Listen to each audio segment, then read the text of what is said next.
Dr. T. And I'm Kristen. And this is Change Your Thinking, Change Your Life. Hey, Healthy Pips. We're here with Kristen on our regular weekly show about wellness and nutrition, exercise. And this week we want to concentrate on how do we prepare for the summer. And I'm trying to bring this up because I'm going to be a little bit selfish. I am trying to get ready for a medical school reunion. And what happened for the last few months, I was using the excuse that I want to put some size on my muscle, and I start eating more than what I normally eat, and it has been pretty tough for me to lose the weight I want to lose now. So finally, I'm getting into a commitment. I have discussed this with Kristen. Kristen is coaching me for that. And I think that a lot of people have the same issues. You know, we start saying, well, I'm going to start eating, and I'm going to cut them down all the carbs later on, and we don't realize that we get addicted, and it's really painful trying to say, okay, I'm going to go and start now the right way. So what's your opinion, Kristen? Well, I definitely think that Dr. Torres has a point, with getting addicted to carbohydrates and, wanting to put on that size, but doing it in the correct way. I've struggled with that myself, and I think he definitely is on the right track now. But we definitely want to talk about some ways that you can really improve your health and fitness this summer in a short period of time, maximizing your workouts and what you are doing on your own. And we're going to talk about that today with you. So we have decided, between Kristen and myself, we have decided to put together some tips. Things that I use, she used it, practical stuff. As you know from my books, I try to do everything on practical steps. So we'll just talk about some steps that maybe you will find useful, particularly if you're trying to be fit and be beach ready. So the first one is that you can never outdo your diet. Exercise never can outdo the diet. Right. People say, well, I'm gaining weight because I cannot exercise. I have a problem with my back, my spine, my neck. Exercise is not what you do for weight loss. Right. That is probably account for less than 5%. You need to start in the kitchen, and you need to be conscious about what's making you gain the weight. I'm always surprised. Everybody tell me, oh, I have a thyroid problem. My metabolism is slow. And it's not the thyroid. It's not the adrenal gland. It's just that they are not eating correctly, and that creates all this chaos in your body. Yeah, so definitely, talking about that with the nutrition, it accounts for a huge percentage of your body's ability to lose weight, to keep your metabolism going. If you're not giving your body the fuel that it needs, to propel you through your day and through your workouts, you're not going to be able to, make the progress that you want to make. And be able to build that muscle and also to recover from the workouts. I get a lot of people that complain about being sore for weeks at a time when they go to do a workout, and it often discourages them from going back to work out again. It's often because they're not getting enough protein back in their diet. They're not getting enough carbohydrates to feel energized, and when they are getting carbohydrates, they're not the right kind of carbohydrates. They're really dense and sugar rich. So we got to talk about that as well. And one of the things that I in my profession, we're exposed to going out at dinner, lectures, and drinks. When you go out there, you have to start being very specific what you want to do. You have to plan before you get to the restaurant. Right. And for me, that's critical. A lot of people, they have the same issue. And one of the things I do, first of all, I tell the waiter maybe to a full meal, split it in two, and one to go, and I don't see it. And I'm full. And then I try to avoid the waiter putting bread on the table. I start drinking water before the meal arrives. And as you know, you have to limit your liquid calories with the alcohol. You just have to be committed. There's no weight loss with alcohol, unfortunately. No matter what they say about the wine. Yeah, the wine is healthy, but it's not conducive for weight loss. Right, absolutely. I think the only rule of thumb there is if you're going to have any kind of wine with your dinner, you have to at least exercise for 30 to 45 minutes prior, and it's only supposed to be like 3 to 4 ounces. Exactly. Which most people go over that with one glass. So you really have to keep that in mind, because alcohol will definitely slow your body's ability to metabolize fat as well. And then the other issue that alcohol has, and I think it happens to a lot of people, I know it happens to me, is it lowers your threshold to start eating more. Yes. Every time I have wine, I want to eat chocolate, but it's not just one piece or the bread. And So that's what the snowball effect. So Mhm. there has to be some discipline here, and I think that will be one of the things that we want to discuss.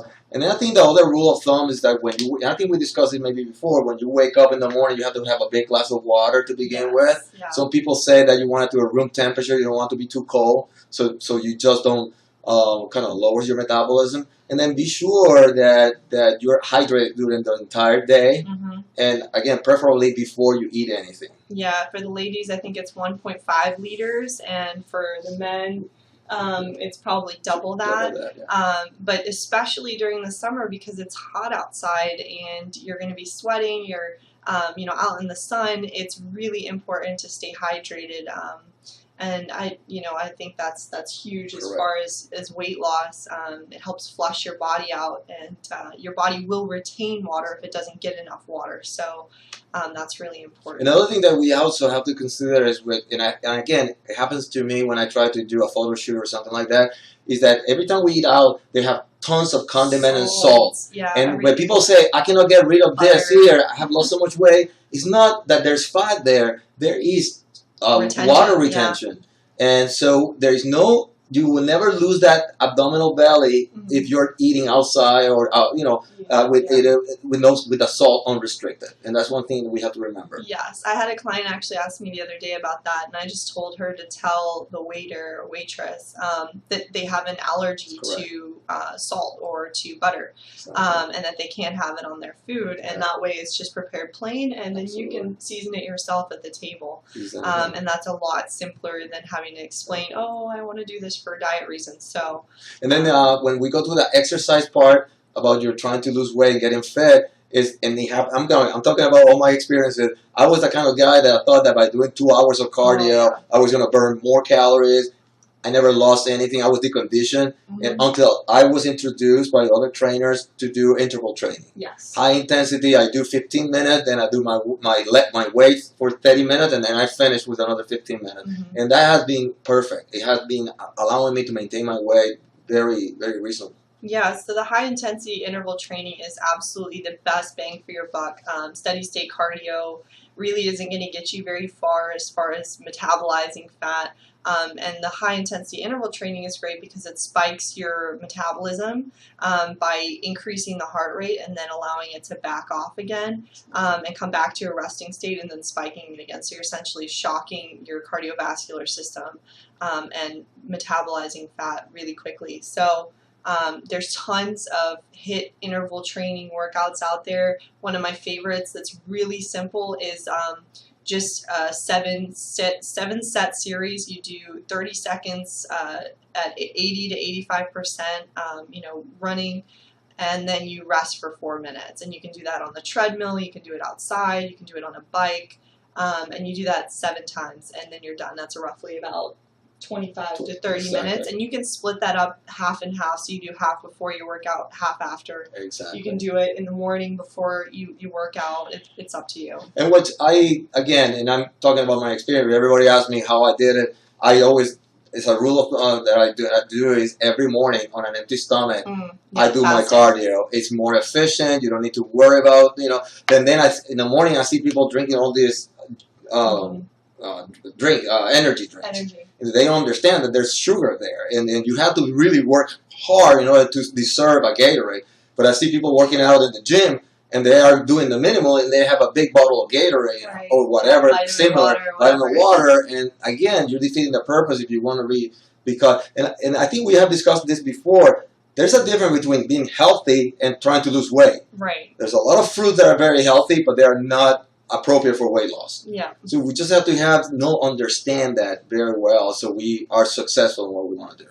Yep. And I think we talked about this in our last video, but another really important, crucial step to your weight loss progress is going to be taking a before and after picture and holding yourself accountable. So whether that means setting up a buddy system where you work out with a friend, but we also discussed this earlier, we had this conversation. I said, well, what if your friend kind of bails on you? Then you're relying on that person.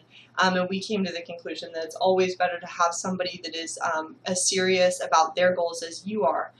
So if you don't have that, you might want to look at getting a personal trainer or somebody that's really going to hold you accountable to your goals, that you're, not going to have to worry about them flaking out and you not having somebody to work out with. No, that's important because everybody has their degree of comfort with what they can do. I know there's a lot of people who can work out independently on their own, and they are very consistent. They're very, very, they follow their schedule. Personally, I have tried not to work out with a trainer, and I always don't do it. So I am the kind of person that need to be guided, and just knowing that I have an appointment, it makes me be there at 5 o'clock in the morning, and then I feel fantastic. So, but there's some people maybe like you that you can try on your own. You give yourself. The other thing that I want that we were discussing, we want to write our goals, because there is a connection between when you're doing the act of writing your goals and your brain. If you type it, you put it on your iPhone, your iPad, it's not powerful. And the same thing, I always say, yes, you need to take a picture of you before, but you need to know exactly where you're going. So either you choose somebody you really admire, somebody you really want to have those abs or those arms, and you have to have that picture in front of you and look at it every day, and even before going to bed. Yeah, I have some clients that actually put pictures of people they want to look like or admire on their fridge or on their bathroom. And I recently just started doing this. I picked this up from an inspirational video that I watched not too long ago. But writing on your mirror with a dry erase your goals and things that you have to accomplish, so you see it every morning when you're getting ready. And it's really powerful because even subconsciously you're seeing it, and it's just going to be ingrained in there. And it's really powerful. As a matter of fact, I copied this from my mentor, Tony Robbins. He always said that you need to do incantations. Yes. And every time I work out in the morning, I say, every day and every way I'm getting stronger and stronger and stronger. If you keep doing that, and you have to say it out loud, just thinking about it's not going to be powerful. Yeah. And you say, these things work. The problem is that we feel that, oh no, that's fantasy, that's not going to happen. It works. So I will encourage everybody to maybe do that, and maybe they can go onto our Facebook page.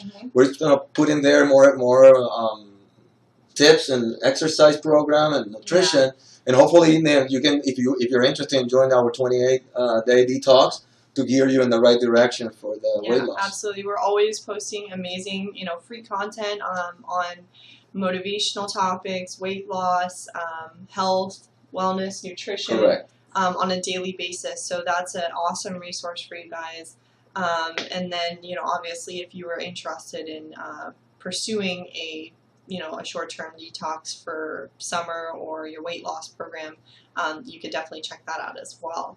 And then I think that we here at Forever Young, Kristen and myself and everybody here in the staff, we want to make this fun. Yeah. I'm just tired of people going through, like it's a sacrifice and getting cranky and then crashing, and it's not fun. If it's not fun, it's not going to last. So that's why I like to surround myself with the same type of mentality, but we're having fun. That's why I wanted to, people don't want to listen to me, but I want to do my medical meetings at the gym. Why do we have to go to a restaurant? Why do we have to be forced to order? Why don't we just meet at the gym? I wanted to create my own gym that said, this is what we're doing our meetings. It's fun. It will be fun. A lot of fun. Yeah. No, I definitely try and incorporate the element of fun into all of my workouts with my clients, and just bring a whole lot of good energy.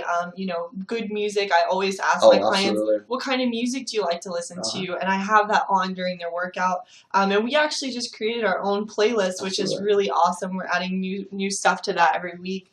And we've gotten a lot of positive feedback. And I have to say, I told Kristen I got committed to workout intense because I have that playlist from Spotify. It's fantastic. It's so powerful, and it's hours. It's 7 hours. Yeah, good songs. So you cannot get bored with that, and then you can just because I think once you hear that song in your head, they give it more intensity, and then you have it ready. Again, I'm copying Tony Robbins.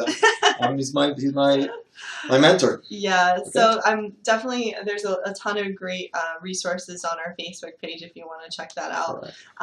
But yeah, as far as the tips to losing weight and keeping the weight off, those are going to be your best bet to get started and making those changes right away.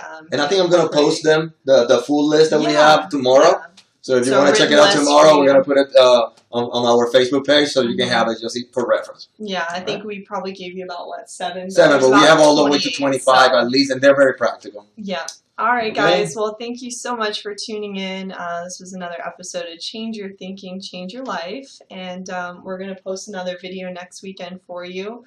Not really sure what we're going to be talking about yet, but if we're up for suggestions. So if you want, you can post them in the comments below, and we'll make sure and get to you guys.